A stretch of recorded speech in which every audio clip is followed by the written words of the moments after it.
Mark's question has me wondering the following. This question is from Permaculture Playground. What about forcing air from the front end instead? Has anyone done that with rocket mass heaters?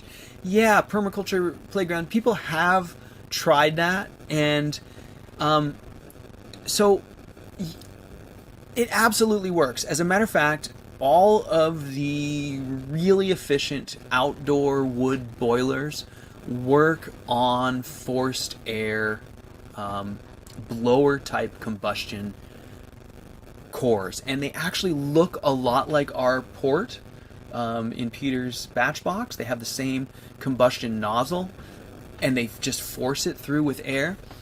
It absolutely works great. You actually will be able to get better efficiency if you leave out the energy calculations of the fan. But the reason in the rocket mass heater world we don't go down that road is simply because rocket mass heaters are really springing from the culture of do-it-yourself with salvage materials for people living in a shack like mine and who maybe want to live off grid or need heat when there's no power. And that's really the crux of it, is that the idea of a passive burner that doesn't require additional power input is a much better fit for where most rocket mass heater people are going, as it were. But certainly as you try to get into more advanced burners, like in your case for the chicken manure burner, a blower-based system might be the ultimate.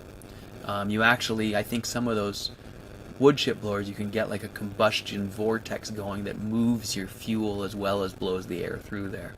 So powered blower combustion units, absolutely awesome way to go. Just kind of moves you outside of the passive scope of rocket mass heater design and what we're trying to do. All of our cores would be dramatically different if we had blowers on. We could just do without the riser entirely. So there you go.